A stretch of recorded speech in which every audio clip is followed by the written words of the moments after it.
নমস্কার বন্ধুরা, বিগত কয়েকদিন ধরে আমরা যে বিষয়টা নিয়ে আলোচনা করছি যে কি করে পৃথিবীতে এই যে প্রাতিষ্ঠানিক ধর্ম সেগুলো এসেছে এবং সেগুলো বিবর্তিত হয়ে প্রাচীনকাল থেকে বর্তমানকালে ঠিক কী রূপে রয়েছে এবং কোন দেশে কোন ধর্মের প্রভাব কতটা বেশি, এই সব কিছু।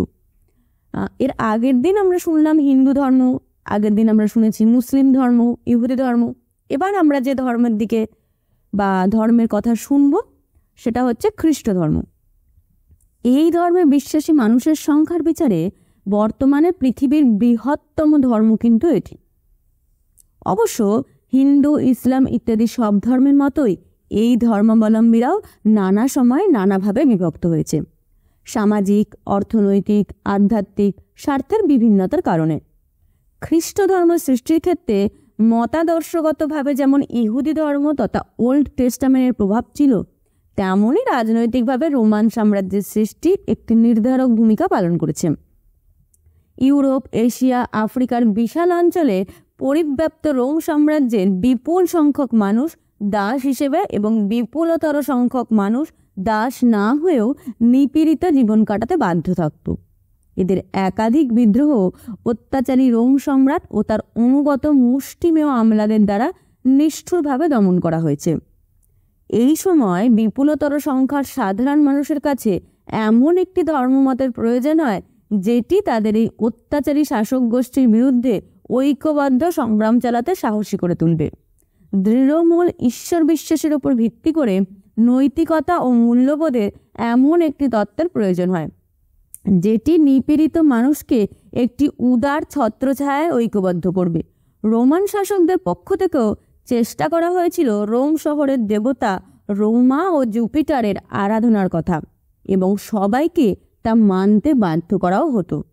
রোমান সৈন্যদের মধ্যে পারস্য অর্থাৎ ইরানের মিত্রা মতবাদও প্রতিষ্ঠিত হয়, কিন্তু এদের কোনোটি বিপুল সংখ্যক নিপীড়িত মানুষের সামনে মুক্তির আশ্বাস নিয়ে যেতে পারেনি। এমনই পরিস্থিতিতে খ্রিস্ট ধর্মের সৃষ্টি। খ্রিস্ট ধর্ম কথাটি এই প্রচলিত অর্থে প্রথম ব্যবহার করেন অ্যান্টিওকের bishop Ignatius the letter to the ম্যাগনেসিয়াসনেসে। খ্রিস্টপূর্ব খ্রিস্টাব্দ এ জাতীয় কথাগুলি কিন্তু সেই সময় ব্যবহার হতো না। ইউরোপের মধ্যযুগে এ ধরনের শব্দের ব্যাপক ব্যবহার শুরু হয়।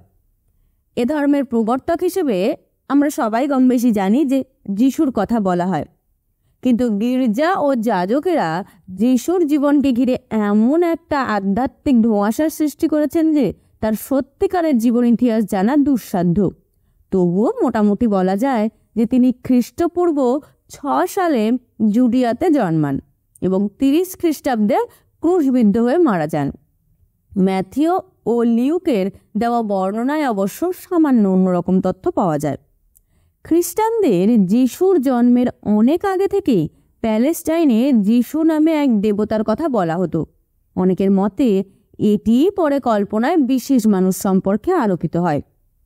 খ্রিস্ট ধর্মের প্রচারক হিসেবে পরিচিত যিশু নামে আদৌ কেউ ছিলেন কিনা এ ব্যাপারে তাই সন্দেহের অবকাশ রয়েছে। এ সন্দেহ আরও বাড়ে যখন দেখা যায় কুমারী মেয়ে মেরির সঙ্গে ঐশ্বরিক মিলনের ফলে নাকি তার জন্ম হয়েছে। এ ধরনের আধ্যাত্মিক কল্পনা অবশ্য খ্রিস্টানদের মধ্যেই নয়, টোটেমপন্থী নানা আদিম মনুষ্য গোষ্ঠীর মধ্যেই রয়েছে।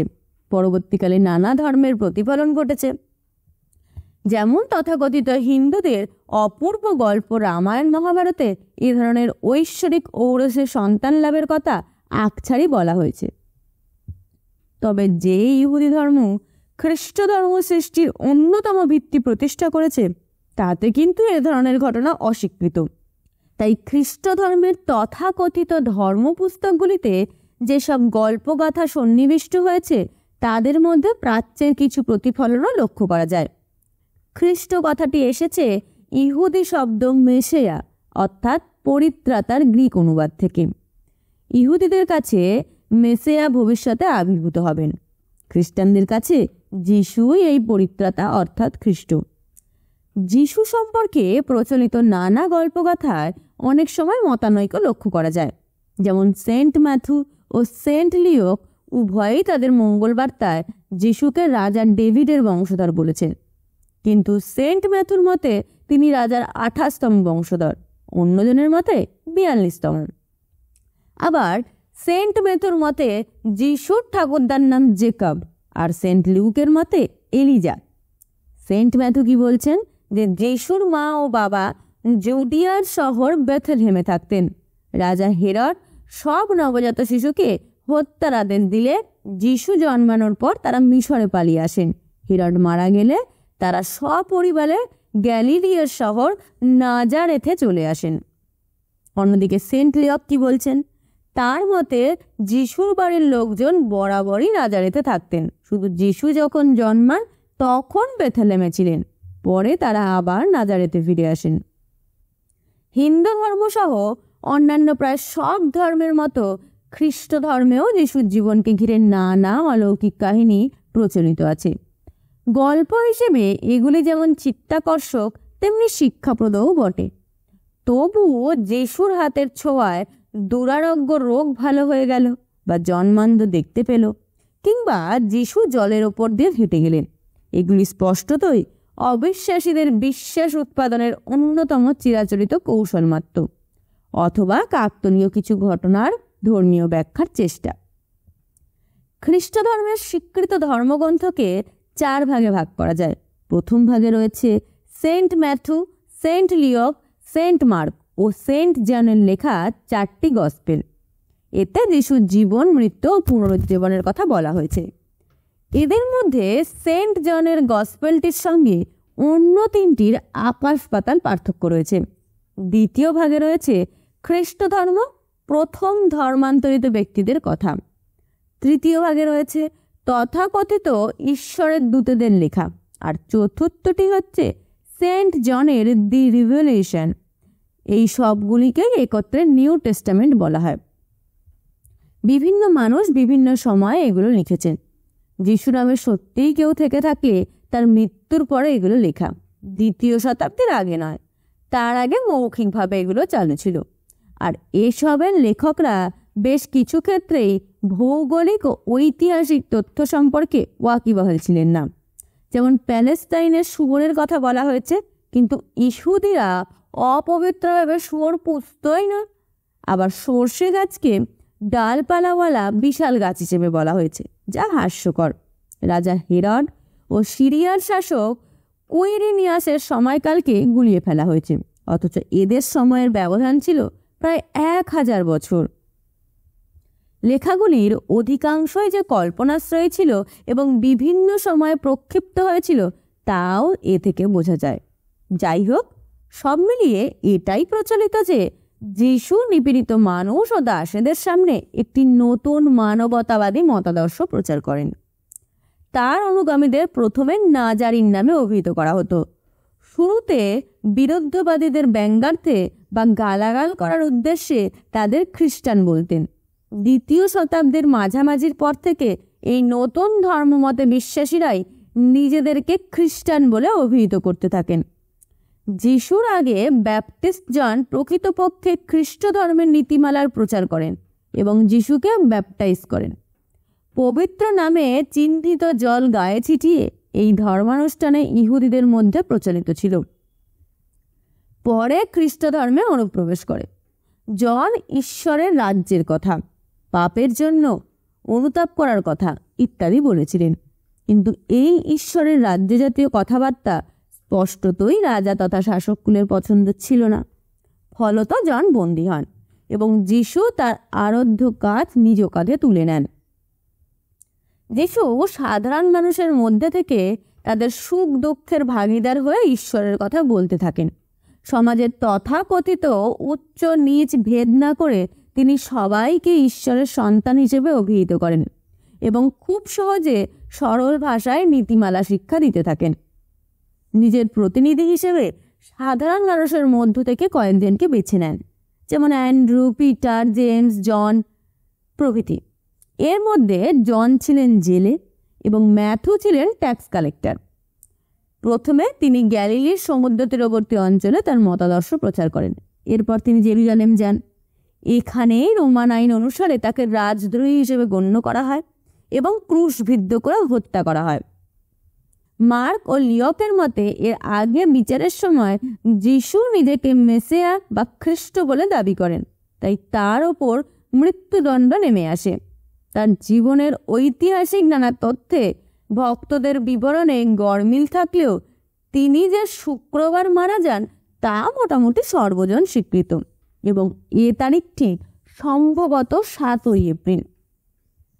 খ্রিস্ট ধর্মাবলম্বীদের কাছে ক্রুশ চিহ্ন একটি পবিত্র জিনিস হিসেবে গণ্য হয়। অনেকের ধারণা যিশু যেহেতু ক্রুশবিদ্ধ হয়ে মারা যান তাই ক্রুশ সম্পর্কে এ ধরনের ধারণা হয়েছে, কিন্তু ঐতিহাসিক সত্য তা নয়। রোমানরা যে ক্রুশবিদ্ধ করে মানুষ মারত সেটি ইংরেজি টি অক্ষরের মতো, তার 3টি বাহু, আর পবিত্র ক্রুশের 4টি বাহু। প্রকৃতপক্ষে খ্রিস্ট ধর্ম প্রচলিত হওয়ার আগে থেকেই প্রাচীন চীন, প্রাচীন ভারত, অস্ট্রেলিয়া, আফ্রিকা ও আমেরিকার অধিবাসীদের কাছে এই জাতীয় চিহ্ন পবিত্র বলেই গণ্য হতো। ভারতীয় হিন্দু বা আর্যদের কাছে তার একটি রূপান্তরিত পর্যায় হচ্ছে স্বস্তিকা চিহ্ন। মিশর, ক্রিট ও অন্যান্য অঞ্চলের অতি প্রাচীন শিল্পকর্মের মধ্যে পবিত্র বা ঐশ্বরিক হিসেবে ক্রসের ছবি দেখতে পাওয়া যায়। এ ধরনের চিহ্ন কেন পবিত্রতার প্রতীক হিসেবে গণ্য করা হয়েছে তা সুনিশ্চিতভাবে বলা একটু মুশকিল। তবে অনেক গবেষকের মত হলো আগুন জ্বালানোর সময় কাঠের টুকরো আড়াআড়িভাবে রাখার পদ্ধতি, সে থেকেই এ ধরনের চিহ্নকে আগুনের প্রতীক এবং পরে পবিত্রতা বা ঐশ্বরিক শক্তির প্রতীক হিসেবে গণ্য করা হয়। আবার অনেকের মতে সূর্যের আলোকছটা দেখেও এ চিহ্ন সৃষ্টি হয়েছে। কারো মতে এটি যৌনতা তথা উর্বরতার প্রতীক। উত্তর আমেরিকার রেড ইন্ডিয়ানরা এরকম ক্রস চিহ্নের 4টি প্রান্তকে পৃথিবীর 4 দিক বলে ভাবত ও পুজো করত। উৎস যাই হোক না কেন এবং কাঠ, লোহা, সোনা, রূপা ইত্যাদি যা দিয়েই বানানো হোক না কেন, ক্রস চিহ্ন শত শত বছর ধরে নিছক মানুষের হাতেই প্রতীকী তাৎপর্য পেয়েছে। তাকে আলাদাভাবে পবিত্র ভাবার ঐশ্বরিক কোনো ব্যাপার নেই। তথাকথিত খ্রিস্ট ধর্মাবলম্বীদের কবরখানার শুরুর দিকে এমন আবশ্যিকভাবে ক্রস রাখাও হতো না, বরং ভেড়ার ছানা, কাঁধে ভেড়া নিয়ে মেষপালক, মাছ ইত্যাদি ছবি বা মূর্তি রাখা হতো। পরবর্তীকালের কবরখানায় বিভিন্ন আকারের ক্রসের উপস্থিতি লক্ষ্য করা যায়, কিন্তু তখনও ক্রুশবিদ্ধ যিশুর ছবি আসেনি। কেবলমাত্র 8ম-9ম শতাব্দী থেকে এমন ক্রুশবিদ্ধ যিশুর ছবি ও মূর্তি দেখতে পাওয়া যায়। যাই হোক, খ্রিস্ট ধর্ম শুরুর থেকে ইহুদি ও আদিবাসী অন্যান্য গোষ্ঠীর ধর্মীয় বিশ্বাস দিয়ে প্রায় পরিপূর্ণ ছিল, কিন্তু খ্রিস্ট ধর্মের মৌলিক দিক হচ্ছে পাপের ধারণা এবং পাপ থেকে মুক্তি বা মোক্ষ লাভের ধারণা, পাশাপাশি সবাইকে ঈশ্বরের সন্তান ভাবা ও ভাই হিসেবে ভাবা। এসব উদারনৈতিক মানবতাবাদী কথাও ছিল। অপরাধ স্বীকার করা, প্রার্থনা করা, সহ্য করা, ক্ষমা ও আনুগত্য এগুলির কথাও বলা হলো।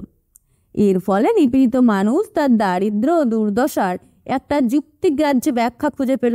ধনী দরিদ্র বিভাজন যে ঈশ্বরের অনভিপ্রেত এসব ভেবে আত্মসন্তুষ্টি লাভ করতে লাগলো। কিন্তু সমস্যার সমাধান হিসেবে বিপজ্জনকভাবে এই সহজ পদ্ধতি প্রতিষ্ঠিত হলো যে নিজের পাপক্ষালনের চেষ্টা করার মধ্য দিয়েই মুক্তি আসবে, সামাজিক কারণ নয়, আমার দুর্দশার জন্য আমার পাপই দায়ী। এমন ধারণাই প্রতিষ্ঠিত করা হলো এবং এখনও করা হচ্ছে। তথাকথিত মিশনারি সম্প্রদায় দেশে বিদেশে এখনও খ্রিস্ট ধর্মের মানব প্রেমের কথাবার্তার সঙ্গে সুন্দরভাবে এই তত্ত্বকে মিশিয়ে যাচ্ছেন। এর ফলে সামাজিক যেসব কারণ বৈষম্য, শোষণ ও নিপীড়নের জন্য দায়ী সেগুলিকে খুঁজে বের করা এবং তার বিরুদ্ধে নিরবচ্ছিন্ন সংগ্রাম চালানোর প্রচেষ্টাকে ভোঁতা করে দেওয়া যায়। প্রায় সমস্ত প্রচলিত ধর্মই শাসক শ্রেণীর সুবিধাজনক এই জাতীয় তত্ত্বজনিত বা অজানিতভাবে প্রচার করেছে। খ্রিস্ট ধর্মও তার ব্যতিক্রম নয়। সামাজিক অন্যায়গুলিকে দূর করার মধ্য দিয়ে মুক্তিদাতা যিশুর নির্দেশ অনুসারে ঈশ্বরের কাছে প্রার্থনা করলেই মুক্তি লাভ হবে। এ জাতীয় কথাবার্তার বড় বিপদ এখানেই। সত্যি যদি তাই হতো তবে তো ইসলাম ধর্মাবলম্বীদের মধ্যেই অন্তত এই 2000 বছর পরেও দারিদ্র, বঞ্চনা, বৈষম্য কিংবা নিপীড়ন থাকার কথা ছিল না। এবং তার ব্যাখ্যা ওই মানব জাতির আদিম পাপ, এমন সর্বনাশা তত্ত্ব।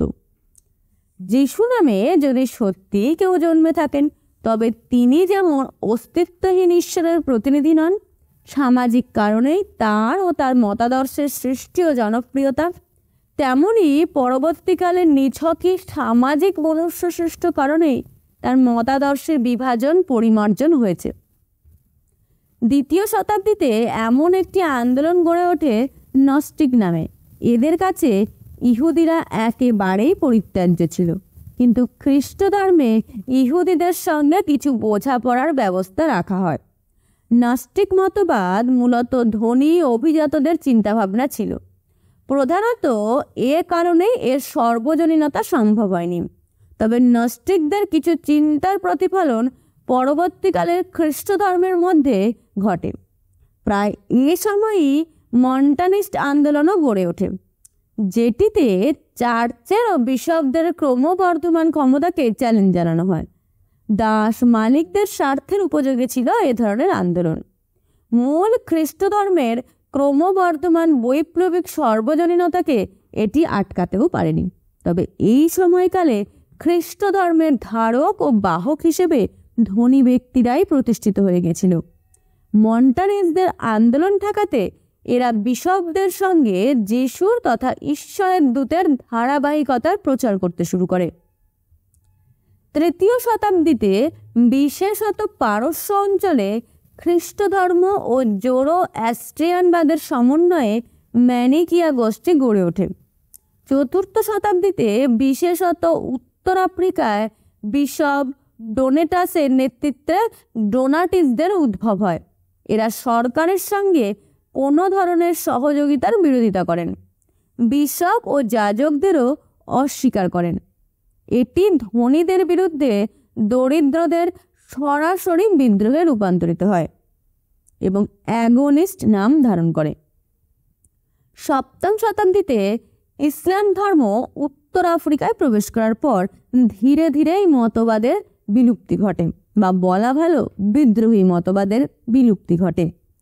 4র্থ শতাব্দীতে মিশরের আলেকজান্দ্রিয়ার যাজক অ্যারিয়াসের নেতৃত্বে খ্রিস্ট ধর্মের উৎপত্তি তথা যিশুকে ঈশ্বরের দূত হিসেবে ভাবার বিরুদ্ধে শক্তিশালী আন্দোলন গড়ে ওঠে।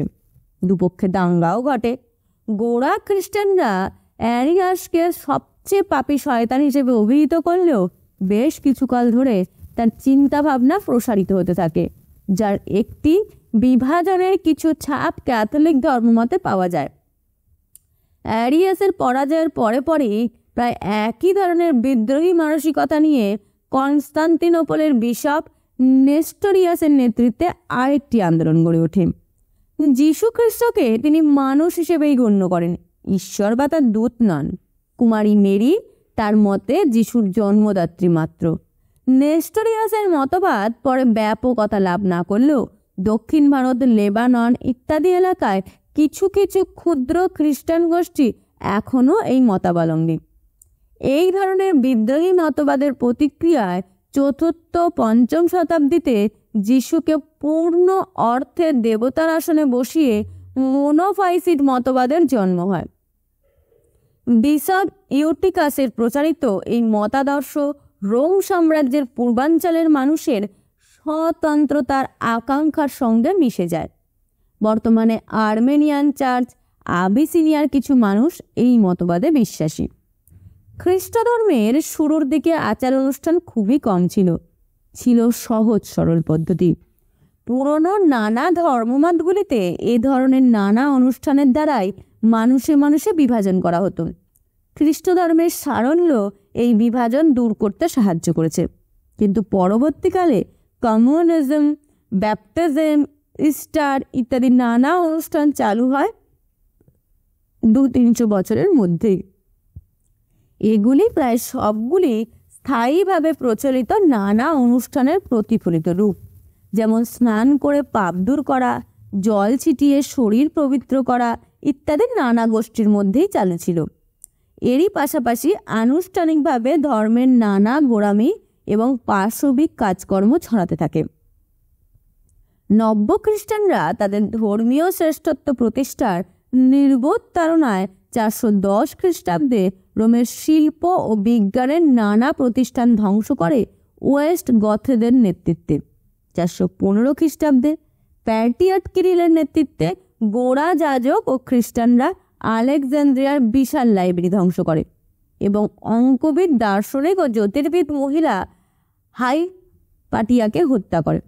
455 খ্রিস্টাব্দে এরপর ভান্ডারদের নেতৃত্বে আরও ব্যাপকভাবে ধ্বংসলীলা চালানো হয় ধর্মের নামে।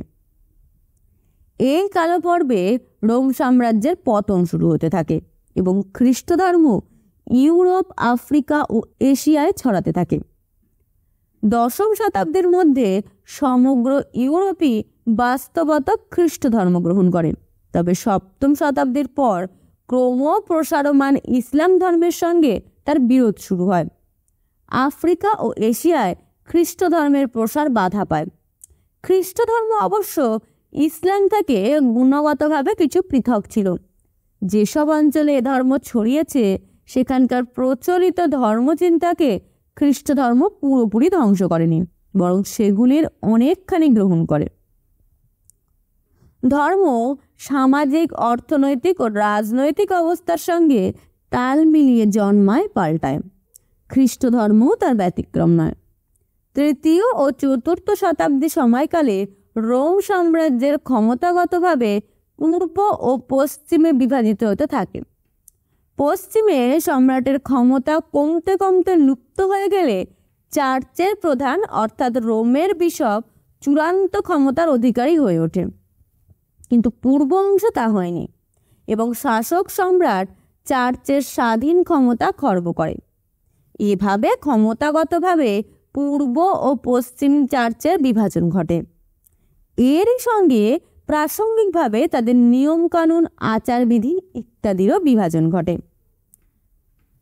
এরপর 1054 খ্রিস্টাব্দে আনুষ্ঠানিকভাবে এই বিভাজন পূর্ণতা লাভ করে।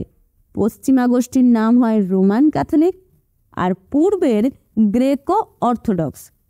ক্যাথলিকদের মতে ঐশ্বরিক আত্মা পিতা ও সন্তান উভয়ের থেকেই আসে, অর্থোডক্সদের মতে শুধু পিতা থেকে। এ ধরনের আরও বেশ কিছু তফাৎ এদের মধ্যে রয়েছে। যেমন ক্যাথলিকরা জল ছিটিয়ে ধর্মগ্রহণ করে, কিন্তু অর্থোডক্সরা জলে পুরো শরীর ডোবায়। ক্যাথলিকদের কোনো ধর্মযাজকই বিয়ে করতে পারবে না, কিন্তু অর্থোডক্সদের সন্ন্যাসিনী ছাড়া বাকিদের কাছে বিবাহ নিষিদ্ধ নয়। ক্যাথলিক চার্চ সাংগঠনিকভাবে অনেক শক্তিশালী এবং বহু দেশের রাজনৈতিক তথা শাসন ক্ষমতার নিয়ামক হিসেবে প্রতিষ্ঠিত হয়। ক্যাথলিক চার্চের এই শাসক চরিত্র প্রকট হয় মধ্যযুগে, যখন ইউরোপে ক্রমবর্ধমান শ্রেণী সংগ্রামের সঙ্গে সঙ্গতি রেখে ধর্মীয় নানা গোষ্ঠী, মতবাদ ইত্যাদি সৃষ্টি হতে থাকে। দ্বাদশ শতাব্দীতে পোপ হোলি ইনকুইজিশন নামে বিশেষ ধর্মীয় আদালত প্রতিষ্ঠা করে। যাদেরই ক্যাথলিক বিরোধী মনে করা হতো তাদেরই বিচার করে নিষ্ঠুরভাবে হত্যা করা হতো। অকথ্য অত্যাচার থেকে শুরু করে পুড়িয়ে মারা সবই ধর্মের নামে চলতে থাকলো। এই গোঁড়ামি আর যুক্তিহীন জান্তব অন্ধত্বতার সঙ্গে সঙ্গতি রেখে অবশ্যম্ভাবী রূপে নানা কুসংস্কারের সৃষ্টি হয়, যার অন্যতম হল ডাইনি ও মন্ত্রজ্ঞ ওঝাদের সম্পর্কে ধারণা। ধর্মের নামে স্পেন সহ নানা অঞ্চলে হাজার হাজার নির্দোষ মানুষকে মানব প্রেমিক হিসেবে প্রচারিত যিশুকে সামনে রেখে নিশ্চিহ্ন করে দেওয়া হলো। পৃথিবীর কয়েকটি দেশে খ্রিস্ট ধর্মাবলম্বীরা কেমন আছে, কত সংখ্যায় আছে, যদি শতকরার হিসেব করা যায় তাহলে দেখা যাবে 1992-এর মাঝামাঝি সময়কালে পৃথিবীতে শতকরা 33.4 মানুষ ছিলেন খ্রিস্ট ধর্মাবলম্বী। এরা ছড়িয়ে আছেন পৃথিবীর প্রায় 270টি দেশে। এদের মধ্যে 18.7 Roman Catholic, 6.8 Protestant, 3.1 orthodox, 1.4 Anglican এবং 3.4 অন্যান্য নানা উপবিভাগে বিভক্ত। ডেনমার্কে প্রায় রোমান ক্যাথলিক আছে 0.6, অন্যান্য প্রোটেস্ট্যান্ট আছে 0.5%। গ্রিসে অনেকটাই বেশি, 98.1% আছে Greek orthodox, Roman Catholic, Protestant সব মিলিয়ে। আইসল্যান্ডে কত আছে? আইসল্যান্ডে আছে প্রোটেস্ট্যান্ট আছে 96.2, রোমান ক্যাথলিক 1% আছে। নরওয়েতে 87.9% আছে। প্যারাগুয়েতে রোমান ক্যাথলিক আছে 96%, প্রোটেস্ট্যান্ট আছে 2.1%। এছাড়া বেশ কিছু দেশ আছে যেসব দেশের সরকারি ধর্ম কিন্তু খ্রিস্ট ধর্ম নয়। সেই সব দেশগুলোতে কত পরিমাণ খ্রিস্টান ধর্মাবলম্বী মানুষ আছে? যেমন আলবেনিয়াতে যদি দেখা যায় তাহলে দেখা যাবে যে 20% অর্থোডক্স আছে, 13% রোমান ক্যাথলিক আছে। বাংলাদেশে যদি দেখা যায় 0.3% আছে। অস্ট্রেলিয়াতে 73% আছে। বেলজিয়ামে রোমান ক্যাথলিক আছে 90%, প্রোটেস্ট্যান্ট আছে 0.4%। চীনে 0.2%। কানাডাতে রোমান ক্যাথলিক আছে 46.5%, প্রোটেস্ট্যান্ট আছে 41.2%, ইস্টার্ন অর্থোডক্স আছে 1.5%। মিশরে আছে প্রায় 10%। ফিনল্যান্ডে আছে 88.1%। পূর্ব জার্মানিতে আছে প্রোটেস্ট্যান্ট 47%, রোমান ক্যাথলিক 7%। আর পশ্চিম জার্মানিতে রোমান ক্যাথলিক 42.9% এবং ট্র্যাডিশনাল আছে 41.6%। ভারতে 2.43%। জাপানে 3.9%। উত্তর কোরিয়াতে 0.9%। মালয়েশিয়াতে 6.4%। পাকিস্তানে 1.6%। নিউজিল্যান্ডে আছে অ্যাংলিকান 21.4%, প্রেসবিটেরিয়ান 16%, রোমান ক্যাথলিক 14.8% এবং মেথডিস্ট 4.1%। রাশিয়াতে এখানকার আবার ধর্মবিশ্বাসীদের অধিকাংশই কিন্তু রাশিয়ান অর্থোডক্স। এছাড়া রোমান ক্যাথলিক, প্রোটেস্ট্যান্ট ইত্যাদি সংখ্যালঘু আছেন। সেনেগালে 4.9%, সৌদি আরবে 0.8%, দক্ষিণ আফ্রিকাতে 67.9%, স্পেনে রোমান ক্যাথলিক 97%, প্রোটেস্ট্যান্ট 0.4%, আমেরিকাতে 86.5%, ভেনেজুয়েলায় 91.7%। এটা তো গেল হিসেব যে খ্রিস্টান ধর্ম বর্তমানে পৃথিবীর কোন দেশে কত শতাংশ হারে রয়েছে এবং খ্রিস্ট ধর্মের যে বিভাগগুলো সেটাও কোন দেশে কতটা পরিমাণে রয়েছে। এই সময়ে কিছু ব্যক্তির মধ্যে জ্ঞান বিজ্ঞান চর্চার উপযোগিতা অনুভূত হয়। তারা খ্রিস্ট ধর্মের ভিত্তিকে যুক্তিগ্রাহ্য ও বিজ্ঞানসম্মত করার প্রচেষ্টায় কলাস্টিক মতবাদের জন্ম দেন। কিন্তু আরও কিছু গোড়া ধার্মিকদের কাছে বিজ্ঞান ও ধর্ম ছিল তেল আর জলের মতো। তাদের কাছে বিজ্ঞানের চর্চা যারা করে তারা খ্রিস্ট ধর্মের বিরোধী, অর্থাৎ হত্যার যোগ্য। ইউরোপের মধ্যযুগের ক্যাথলিক চার্চও এই মানসিকতায় সম্পূর্ণভাবে ডুবে যায়। কোপার্নিকাসের বৈজ্ঞানিক তথ্যাদিকে নিষিদ্ধ করা হয়। রজার বেকান, গ্যালিলিও গ্যালিলে প্রমুখ দার্শনিক বিজ্ঞানীদের ওপর অত্যাচার নেমে আসে। জিওর্দানো ব্রুনো ও লুচিলিও ভ্যানিনির মতো বিজ্ঞানীদের নিষ্ঠুরভাবে হত্যা করা হয়। 16 শতাব্দীর শুরু অবধি চলতে থাকে এই বাধাহীন ধর্মীয় তাণ্ডব। এর পরের সময়কালে ইউরোপে অঙ্কুরিত হল সামন্ততান্ত্রিক তথা ক্যাথলিক ধ্যান ধারণার বিরুদ্ধে উদার ও তৎকালে প্রগতিশীল বুর্জোয়া মতবাদ। পোপের কর্তৃত্ব আর স্বৈরাচারের বিরুদ্ধে মতাদর্শ শক্তিশালী হয়ে ওঠে। শুরু হয় রিফরমেশন আন্দোলন তথা বিভিন্ন প্রতিবাদী প্রোটেস্ট্যান্ট চার্চের সৃষ্টি প্রক্রিয়া। ধর্মীয় ব্যবহারগুলি অবশ্যই থাকলো, তবে গুণগতভাবে না হলেও তাদের বাহ্যিক কিছু পরিমার্জন ও সংশোধন করা হলো। জার্মানি ও স্ক্যান্ডিনেভিয়ায় এভাবেই গড়ে উঠল লুথেরান চার্চ। সুইজারল্যান্ড ও নেদারল্যান্ডসে ক্যালভিনিজম, স্কটল্যান্ডে প্রেসবিটেরিয়ানিজম, ইংল্যান্ডে অ্যাংলিকান চার্চ প্রভৃতি। এই সব প্রোটেস্ট্যান্ট চার্চ প্রচলিত ধর্মীয় পুস্তককে ধর্মাচরণের একমাত্র নির্দেশিকা হিসেবে মানতে স্বীকার করে। ক্যাথলিক চার্চের মতে ছিল ভালো কাজ করা বা চার্চকে দান করাটাই মুখ্য কাজ। প্রোটেস্ট্যান্টরা ধর্মীয় বিশ্বাসকে প্রধান গুরুত্ব দেন। এরা চার্চের ওপর নয়, মানুষের ওপরই ধর্মাচরণের কর্তৃত্ব আরোপ করার কথা বলেন।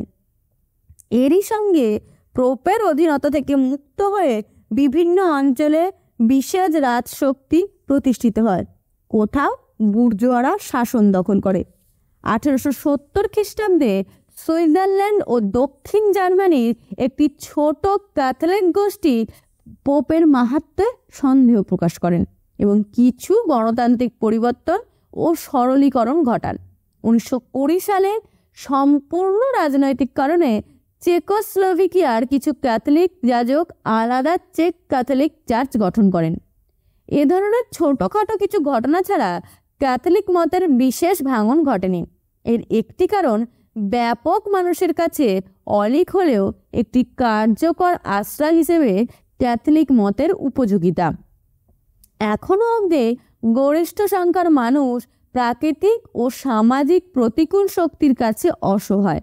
এই অসহায়ত্বের ওপর প্রলেপ দিয়ে আপাত মানসিক সাহস ও শান্তি দেওয়ার ক্ষেত্রে অপ্রতিবাদী ও ঐতিহ্যের মায়া মাখানো ক্যাথলিক মত তার ভূমিকা পালন করতে পারছে। এরই পাশাপাশি শিল্প বিপ্লব ও বুর্জোয়া বিকাশের ফলে খ্রিস্ট ধর্মাবলম্বীরা অর্থনৈতিক ও সামাজিক বিশ্বে নেতৃত্বদায়ী ভূমিকা নিয়েছে বিগত শতাব্দী থেকে।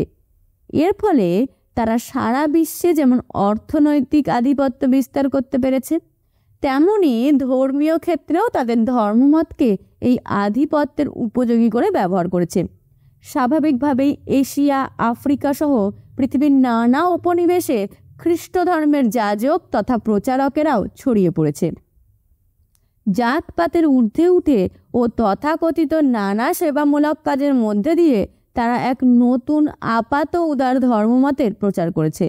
তারা একদিকে ওইসব দেশের মানুষদের একাংশকে যিশুর ভালোবাসার বাণী শুনিয়ে আকৃষ্ট করতে পেরেছে, অন্যদিকে তাদের দুর্দশার মূলে ছিল তাদের পাপই দায়ী। আর এ পাপ থেকে মুক্ত হওয়ার জন্য যিশুর আশ্রয় নেওয়ার কথা বলে স্বধর্মীয় নয়া শাসকদের তথা শাসককুলকে আড়াল করতে সমর্থ হয়েছে। কলকাতার বস্তি থেকে আফ্রিকার অরণ্য, সর্বত্র এদের বিচরণ।